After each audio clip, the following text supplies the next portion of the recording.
নমস্কার, আমি তরুণ ঘোষ।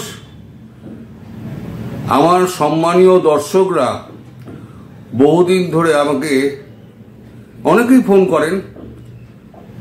প্রতিদিন অন্তত 50টা ফোন আমি রিসিভ করি, এত ব্যস্ততার মাঝখানেও। এখন ফোনের এটা একটু কমেছে, কারণ এই ফোনের জ্বালায় আমি আমার টেলিগ্রাম এবং ফেসবুক দুটোই আমি বন্ধ করে দিয়েছি। কিন্তু যাদের কাছে আমার হোয়াটসঅ্যাপ নাম্বার রয়েছে তারা আমাকে বিভিন্ন তাদের অভিযোগ অভাব তারা লিখে পাঠান, তারা ফোন করে জানান। তারা একটাই কথা বলেন যে আপনি তো ইউরোপ, আমেরিকা, বাংলাদেশ, পাকিস্তান সব নিয়ে পড়ে রয়েছেন, আমাদের এই দুর্দশার কথা আপনি একবার বলেন না কেন। আপনার এই দুর্দশার কথা মাঝে একবার আমি বলেও ছিলাম। টেলিগ্রামে এক ভদ্রলোক আমায় লিখেছিলেন, আমি সেটা পোস্টও করেছিলাম। পোস্ট করে আমি আপনাদের বলেছিলাম আপনারা যারা যারা যেরকমভাবে পারবেন তাকে একটু সাহায্য করবেন, এবং আপনারা যথেষ্ট সাহায্যের হাত তার দিকে বাড়িয়ে দিয়েছেন। আপনারা এত কষ্টে থাকা সত্ত্বেও আজ শুধু আপনাদের কথা বলবো।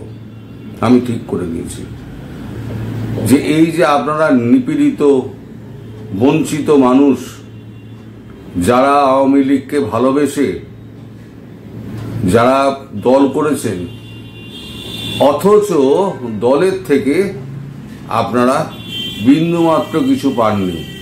আপনারা আওয়ামী লীগকে ভালোবেসে, বঙ্গবন্ধুকে ভালোবেসে, শেখ হাসিনাকে ভালোবেসে আপনারা এই দলটা করেছেন। কোনো চাওয়া পাওয়ার ভিত্তিতে আপনারা করেননি, এটা আমি কিন্তু 100% স্বীকার করি।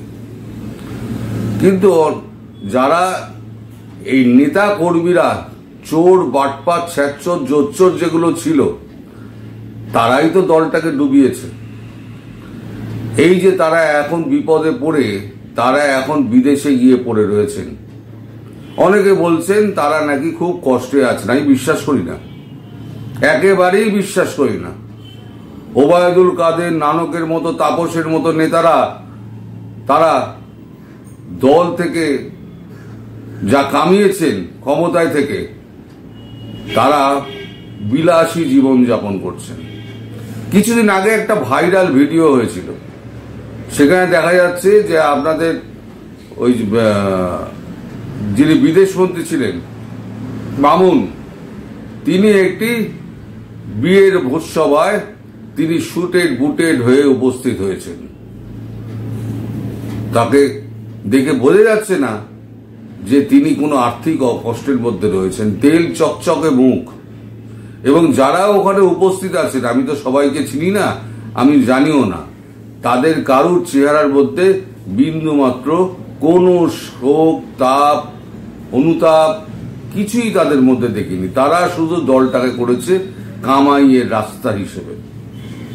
আর আপনারা যারা আজকে এই বিপদের দিনে সংসার ছেড়ে, পরিবার ছেড়ে, হাত পেটা খেয়ে না খেয়ে এর বাড়ি ওর বাড়ি বনে জঙ্গলে ঘুরে বেড়াচ্ছেন, আপনাদের সঙ্গে কেউ যোগাযোগ করেন না। যে ভদ্রলোকের কথা আমি বলেছিলাম, তিনি একটা নাম্বার আমায় দিয়েছিলেন, নাম্বারের লিস্ট। প্রত্যেককে উনি ফোন করে তাদের কাছে সাহায্যের আবেদন করেছিলেন, কিন্তু কেউ তার আবেদনে সাড়া দেয়নি, ফোনও তোলেননি। এদিকে যারা এই ভিডিও করছেন তারা নাকি বলছেন যে তারা নাকি সবসময় দলের লোকেদের সঙ্গে তারা একেবারে নিবিড় যোগাযোগ রাখছেন। অথচ সাধারণ মানুষের ওই বক্তব্যটা দেখে আমি বুঝতে পেরেছি যে তাদের সঙ্গে সাধারণ মানুষের কোনো রকম যোগসূত্র নেই, কোনো রকম না। তারা দলকে রেখে কামিয়ে তারা বেরিয়ে গিয়েছে।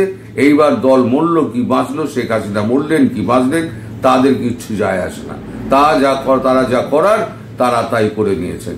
এইভাবে দল চলতে পারে না। যারা সাধারণ একেবারে খেটে খাওয়া যারা তৃণমূল কর্মী, যারা মন দিয়ে তৃণমূলটা করেন, অন্তর দিয়ে তৃণমূলটা করেন, তাদের বিবেক, আত্মা সমস্ত কিছু তৃণমূলের জন্য নিবেদিত, তারা কি পেয়েছেন? শেখ হাসিনা তাদের জন্য কি করেছেন।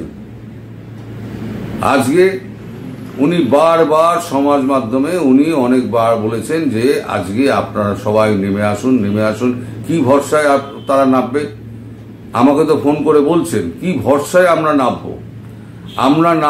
আমরা পারলে আমরা 4 কোটি 5 কোটি লোক নামতে পারি, কিন্তু কি ভরসায় নামবো?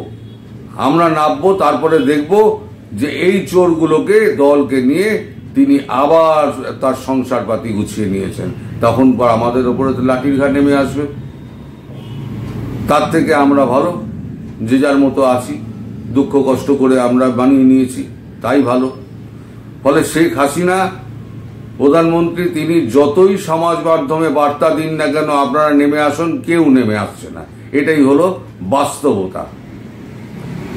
প্রধানমন্ত্রী শেখ হাসিনা তিনি যদি একবার সমাজ মাধ্যমে একবার বলেন, উনি 166 জনের একটা লিস্ট বানিয়েছেন, তিনি যদি একবার সমাজ মাধ্যমে বলেন আমি ক্ষমতায় ফিরলে পরে এই সমস্ত চোর বাটপাতদের আমি রাখবো না।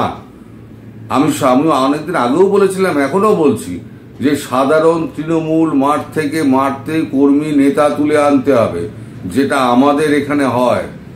আমাদের মাঠ পর্যায়ের থেকে আমাদের তুলে আনা হয়। তার জন্য আমাদের শক্তিটা হচ্ছে সরকারের শক্তিটা ওইখানে, যেখানে একটা সাধারণ মানুষের কথা তার লোকাল নেতা, তার ওপরের নেতা মারফত মুখ্যমন্ত্রীর কাছে অবধি যায়, প্রধানমন্ত্রীর কাছে অবধি যায়। প্রধানমন্ত্রীর নিজস্ব দপ্তর রয়েছে, সেটা হচ্ছে প্রধানমন্ত্রীর এক্স হ্যান্ডেল। সেখানে সবাই তাদের অভাব অভিযোগ সবাই জানাতে পারে, এবং প্রধানমন্ত্রীর নির্দেশ আছে যেটা তার কাছে অভাব অভিযোগের ব্যাপার থাকবে সেইটা যেন তার কাছে ফরওয়ার্ড করা হয়। এত ব্যস্ততার মাঝখানে 18 ঘন্টা নরেন্দ্র মোদী দিনের কাজ করেন, তার মাঝে তিনি প্রত্যেকটা চিঠি উনি পড়ে সেই মতো ব্যবস্থা নেন। শেখ হাসিনাকে এই স্কুলিংটাও নিতে হবে। যদি দলকে টিকিয়ে রাখতে হয়, দলে যদি গণতন্ত্র আনতে হয়, তাহলে পরে এই চোর বাটপার ছ্যাঁচোর জোচ্চোর যারা রয়েছে তাদেরকে ছেটে বাদ দিতে হবে, এবং আওয়ামী লীগ যারা নেতা কর্মী যারা মাঠ পর্যায়ে রয়েছে সেখান থেকে নেতা তুলে আনতে হবে। আর এই সমস্ত নেতাগুলোকে সমস্ত ধরুন, উনি ওই ভদ্রলোক যে নাম্বার আমায় দিয়েছিলেন, প্রত্যেকটা নাম্বারে 16টা নাম্বারে আমি একাধিকবার ফোন করেছি, মেসেজ করেছি, কেউ আমার ফোন তোলেননি। ভয়ে তোলেননি নাকি ভক্তিতে তোলেননি ভগবান জানে, কেউ আমার ফোন তোলেননি, কোনো মেসেজের উত্তর দেননি। আমি ইচ্ছে করলে গলা টিপে ধরতে পারি, অনেকেই কলকাতায় আছেন, কিন্তু আমি সেটা করি না। একবারই আমার করে কি দরকার? আজকেই সেই আমার নিপীড়িত নেতা কর্মী যারা রয়েছে তাদের জন্যই আজকে আমার এই ভিডিও করা। তাদের কণ্ঠস্বর হয়ে আমি এই বার্তা শেখ হাসিনার কাছে পৌঁছে দিতে চাই। আমি জানি উনি আমার ভিডিও দেখেন, যে ম্যাডাম প্রাইম মিনিস্টার, আপনি নিজে একটা বক্তব্য আপনি দিন আপনার সমাজ মাধ্যমে, যে আপনি এই চোর ডাকাত এই বাটপার ছ্যাঁচোর এগুলোকে আপনি বাদ দিয়ে আপনি সরকার গড়বেন। আপনি একটা পোস্ট দিন, দেখুন আপনার নেতাকর্মীরা মাঠে নামে কিনা। তারা মাঠে নামতে সাহস পাচ্ছে না, কিভাবে পাবে? আমিও সাহস পেতাম না, কারণ যাদের জন্য করব তারাই তো এসে আমাকে পিটতে শুরু করবে। আজকে একটা মাঠ পর্যায়ের কর্মী বা ছোটখাটো কর্মী একটা বলতে পারবেন যে আমি এই সুযোগ সুবিধাটা আমি এর থেকে নিয়েছি? এমপির কাছে একটা বার্তা পৌঁছতে পারত না, একটা থানায় গিয়ে একটা কমপ্লেন দেখানোর ক্ষমতা তাদের ছিল না। এইরকম হচ্ছে তাদের অবস্থা। তারা কি পেয়েছে? তারা মানুষকে ভালোবেসেছে, দলকে ভালোবেসে তারা প্রাণ উৎসর্গ করে দিয়েছে, কিন্তু তার ভেতরে পেয়েছে লবডঙ্কা। তাহলে উনি যতই এখন সমাজ মাধ্যমে উনি বলুন মাঠে নামুন, কেউ মাঠে নামবে না। মাঠে নামাতে গেলে ওনাকে আরো শক্ত হতে হবে এবং ওনাকে অনেক গণতান্ত্রিক হতে হবে। আমি তার নীতির সমালোচনা করছি না, আমি শুধু এই নিপীড়িত মানুষগুলো যারা আছে, যারা না খেয়ে দিয়ে পেট শুকিয়ে যারা পড়ে রয়েছে, আর তেল চকচকে গাল নিয়ে যারা বিদেশে ঘুরে বেড়াচ্ছে বা ভারতে ঘুরে বেড়াচ্ছে, আমি তাদের বিরুদ্ধে বলছি, তাদের বিরুদ্ধে প্রধানমন্ত্রী ব্যবস্থা নিন। দেখবেন আপনার দল আবার ক্ষমতায় ফিরে আসবে। আপনি তো এমনিই ফিরে আসবেন বলেই এই ভিডিওটা আমার করা আপনার জন্য, যে আপনি এই ভুল আর করবেন না। এই যে 5-7 জনের একটা গ্যাং আপনাকে ঘিরে ধরে রয়েছে, এই গ্যাংয়েরা সবকিছু আপনাকে বলে দিচ্ছে সব ঠিক আছে আপা, আসলে কিছুই ঠিক নেই, কিছুই ঠিক ছিল না। কারুর ভেড়ার ক্ষমতা ছিল না ওই ওবায়দুল কাদেরের কাছে, কারুর ভেড়ার ক্ষমতা ছিল না। আর ওই লোকটা তো জুনিয়র জোচ্চর লোক আর আপনার চরিত্রহীন লোক। সেই মানুষটা এসে এখানে খুব খারাপ থাকবে, ভারতে খুব খারাপ থাকবে, আপনাদের বিশ্বাস করতে হয়।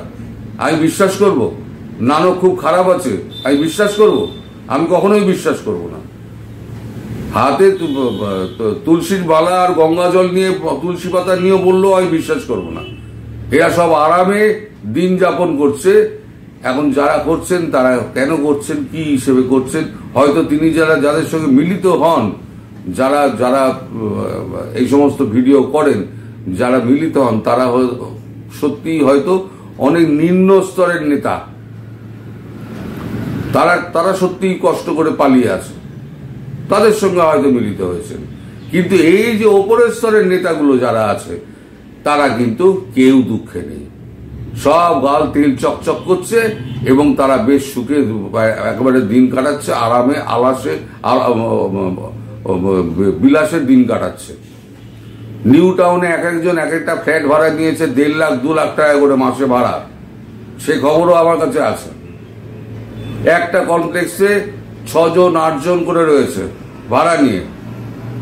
নিউ টাউনে এরকম বেশ কিছু ঘরবাড়ি রয়েছে যারা বানিয়ে রেখে দিয়েছে কেবল ভাড়া দেওয়ার জন্য, কারণ ওখানে হচ্ছে একটা অফিস এরিয়া, সেখানে বাইরের সমস্ত লোক কাজ করতে আসে, তারা ভাড়া নেয়, ঘরবাড়িগুলো ফ্ল্যাটগুলো ভাড়া নেয়, তার জন্যই ওখানে সমস্ত সম্পত্তি তৈরি করে রেখে দিয়েছে। মাস গেলে 1.5-2 লাখ টাকা করে তাদের রোজগার করে।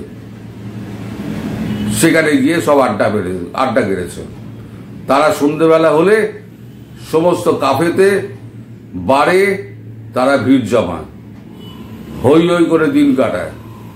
তারা গাড়ি ছাড়া নড়ে না, তারা বাসে ট্রামে চড়ে না। যেগুলো প্রচার করা হচ্ছে আমিও খবর নিয়েছি, তারা কেউ বাসে ট্রামে চড়ে না, কেউ হেঁটে যাতায়াত করে না। তারা কিন্তু সবাই এসি গাড়িতে করে বিলাসী জীবন যাপন করে। হ্যাঁ, নিচু স্তরের যারা পালিয়ে বেঁচে আছেন, ছোট নেতা, তারা দুঃখে কষ্টে রয়েছেন। তারা তো বেশি রোজগার করতে পারেননি, আর তারা টাকা পয়সা বেশি পাঠাতেও পারেননি বাইরে, তাদের অত চ্যানেল ছিল না, তারা দুঃখে কষ্টে রয়েছে। তাদের সঙ্গে যদি কথাবার্তা কেউ বলে থাকে, তারা সত্যিই কষ্টে আছেন। কিন্তু এই সব চ্যাচ্চর নেতা যারা শেখ হাসিনাকে ঘিরেছিলেন, তারা কেউ মানে অসুখী নয়, এইটুকু আমি বলতে পারি। আজকে আমার এই ভিডিও বার্তা শেখ হাসিনা প্রধানমন্ত্রীর জন্য, যে তিনি এই জিনিসটা ভাবুন এবং ভেবে সমাজ মাধ্যমে তিনি একটা তার ভাষণ দিয়ে তিনি আশ্বস্ত করুন দলকে, দলের নেতা কর্মীদের, যে এই চোর বাটপাতদের তিনি আর নেবেন না। দেখুন কাজ হয় কিনা। তাপসের মতো লোককে নেবেন না, নানকের মতো লোককে নেবেন না, তারপরে তো আপনার কি বলে আমরা বিদেশ মন্ত্রী যিনি আছেন হাসান মাহমুদ, তার মতো লোককে নেবেন না। অনেকের ফোন উনি ধরেন না, সেটাও আমি জানি, অনেকের ফোন উনি ধরেন না এইসব নেতাদের, কিন্তু সেটা তো ওনার মধ্যে আছে। ওনাকে তো সেটাকে বলতে হবে যে না, আমি ওনাদের সঙ্গে কোনো যোগাযোগ করি না, ওদের ফোন আমি ধরি না, ওদেরকে আমি বাদ দিয়ে দিয়েছি। 166 জনের যে লিস্ট বানিয়েছি, সেই লিস্টের মধ্যে এই সমস্ত চোর গুলো রয়েছে, সেটা ওনাকে বলতে হবে। তো বললে তো নেতাকর্মীরা আশ্বস্ত হবে। তিনি নিজের মধ্যে আটকে রেখে দিয়েছেন, তাহলে পরে তো লোকে জানতে পারছে না। আমি এই আসল তথ্যটা আমি তুলে ধরার জন্য, যারা আমায় ফোন করছেন, বিভিন্ন প্রান্ত থেকে ফোন করেন, তারা বারবার আমায় বলেন আমাদের কথা আপনি বলেন না। আজকে তাদের জন্যই আমি এই ভিডিওটা তৈরি করলাম।